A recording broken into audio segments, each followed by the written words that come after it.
샬롬, 말씀과 함께하는 복된 하루입니다.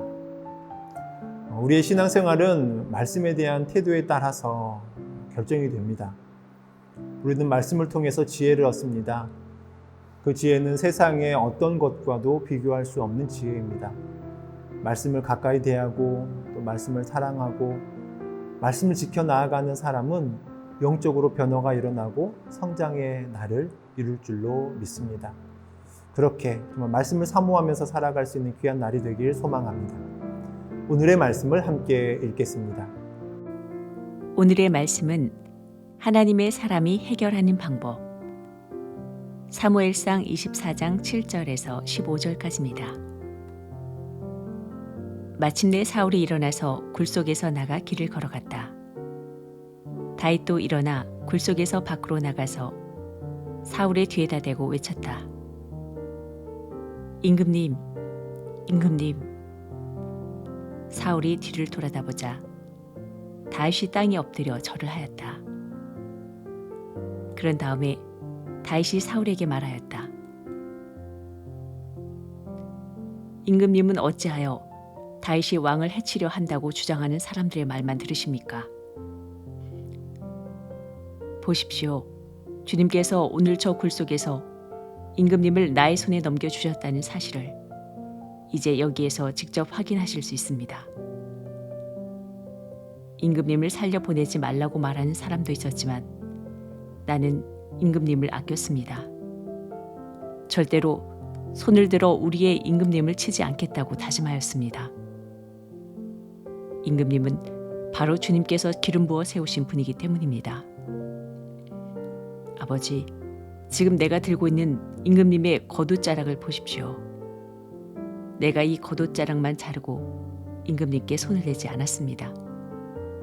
이것을 보시면 나의 손에 악이나 죄가 없으며 하나님께 반역하거나 잘못한 일이 없다는 것도 아실 것입니다. 그런데도 임금님은 나를 죽이려고 찾아다니십니다. 이제 주님께서 나와 임금님 사이에서 재판관이 되시고 나의 억울한 것을 주님께서 직접 풀어주시기 바라겠습니다. 나의 손으로는 직접 임금님께 해를 끼치지 않겠습니다. 옛날 속담에 악인에게서 악이 나온다 하였으니 나의 손으로는 임금님을 해치지 않겠습니다.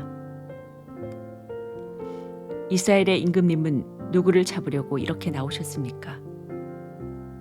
임금님이 누구를 잡으려고 쫓아다니십니까? 한 마리 죽은 개를 쫓아다니십니까? 한 마리 벼룩을 쫓아다니십니까? 그러므로 주님께서 재판관이 되셔서 나와 임금님 사이를 판결하여 주시기를 빌겠습니다.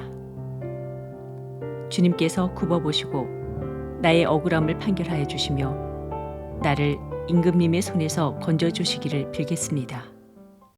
사울 왕은 다윗을 죽이기 위해 지속적으로 다윗을 추격했습니다. 사울은 다윗이 그를 따르는 600여 명과 함께 엔게디 광야에 있다라고 하는 소식을 들었습니다.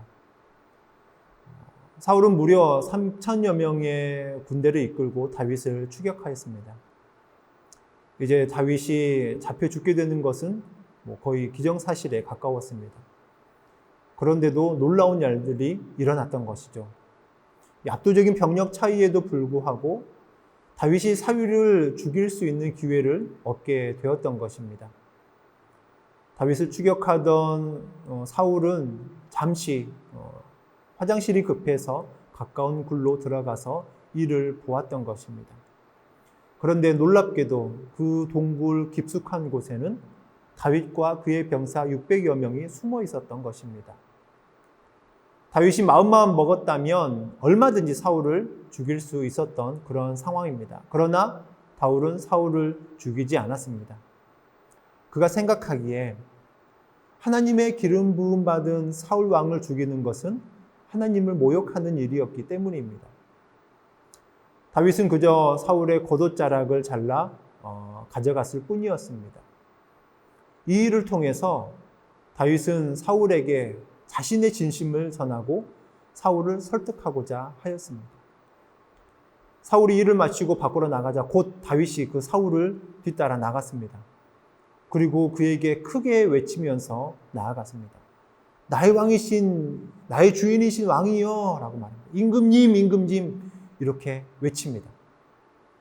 사울은 깜짝 놀라 뒤를 바라보게 되었습니다. 다윗은 땅에 엎드려서 사울에게 절하고 정말 그의 진심을 담아서 사울 왕에게 그 자기의 마음을 온전히 전하였습니다. 9절부터 오늘 함께 읽었던 9절부터 15절까지의 말씀이 그런 사울을 향한 다윗의 외침과 그 마음의 고백이었습니다. 제 얘기 좀 들어주십시오 라고 말합니다. 왜 나를 이렇게 해치려고 합니까? 왜 저 굴 속에서, 주님께서 저 굴 속에서 정말 폐하를 나의 손에 넘겨주셨다라고 하는 그 사실들이 있었는데, 그런데도 불구하고 어떤 사람들은 폐하를 살려보내지 말라고, 죽이라고 하였지만 저는 해치지 않겠다고, 왕을 해치지 않겠다라고 다짐하였습니다. 이렇게 외치고 있는 것입니다. 내가 들고 있는 이 옷자락을 보십시오. 폐하께 절대 손을 대지 않겠다라고 하는 그 맹세처럼 옷자락을 보여주고 있습니다. 반역하거나 폐하에게 반역하거나 잘못한 일이 없다라고 하는 이 사실 또한 알아주십시오라고 외칩니다. 그런데도 폐하는 왜 저를 죽이려고 찾아다니십니까? 하나님께서 재판장이 되고 내 억울한 모든 것들을 다 알고 있습니다 라고 외치면서 사울 왕에게 외치면서 자신의 마음을 그대로 고백하고 있는 것입니다. 계속해서 이어지고 있는 것이죠. 왜 이렇게 저를 죽이려고 하는 것입니까? 그렇게 말한 것이죠. 한 마리 죽은 개를 쫓아다니십니까? 한 마리 벼룩을 쫓아다니십니까?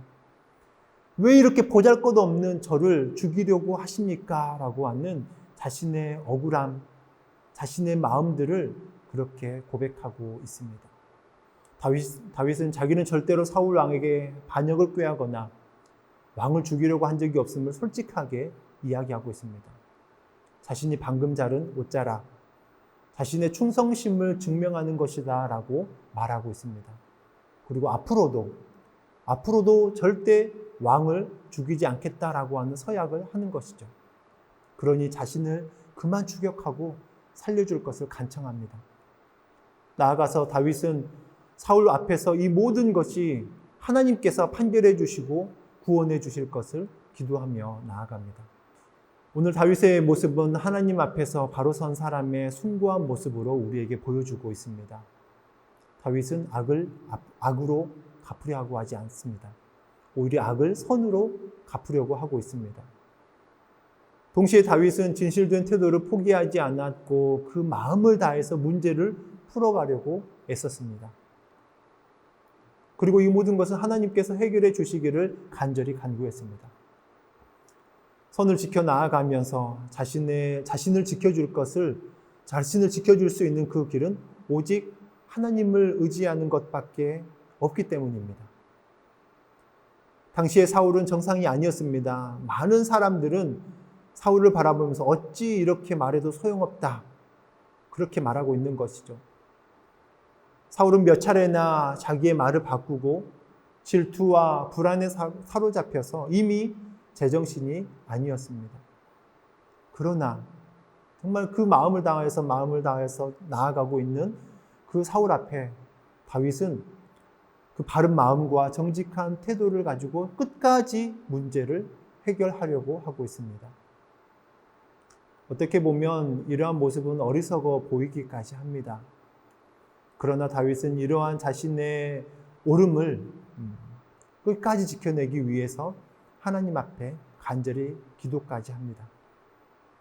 하나님께서 이 일을 함께 하신다면 자기가 옳은 길, 정말 정직한 길, 순수한 그 길을 간다 할지라도 정말 승리할 것을 믿고 있었기 때문입니다. 사람들은 비웃고 사람들은 어리석다라고 말하지만 다윗의 이러한 마음을 붙들고 정말 끝까지 나아갑니다. 우리가 마주하며 나아가는 이 세상은 때로는 사울왕과 같이 믿을 수가 없고 악한 모습이 참 많이 있습니다. 그러나 그 세상 속에서 정말 똑같이 악한 자들이 되는 것이 아니라 오히려 그 안에서 선을 드러내며 나아가는 것이죠. 그리고 그러한 길을 통해서 정말 하나님께서는 승리케 하시고 더욱더 하나님 앞에 신뢰하면서 나아가는 모습을 통해서 하나님께서 진정한 승리의 날들을 허락하여 주실 것입니다. 그 믿음의 길을, 은혜의 길을 걸어갈 수 있는 귀한 성도님들 다 되길 소망합니다. 함께 기도하겠습니다. 사랑의 하나님, 주님의 마음과 주님의 뜻을 언제나 사모하면서 나아갑니다. 우리들의 마음 가운데 정말 주님 앞으로 나아갈 때에 조금도 부끄럽지 않게 하여 주시옵소서. 정말 순결하고 진실된 마음과 신앙의 모습을 담아 주님 앞으로 나아가게 하여 주시옵소서. 세상 사람들은 어리석다라고 말하고 세상 사람들은 너무나도 느리다라고 말하지만 정말 그 길이 정말 주님을 향한 올바른 길임을 정말 능력의 기름을 바라보면서 나아갈 수 있는 우리의 모습이 되게 하여 주시옵소서. 주님만을 신뢰합니다. 주님의 능력만을 바라봅니다. 그 길 걷게 하여 주시옵소서. 예수님의 이름으로 기도합니다. 아멘.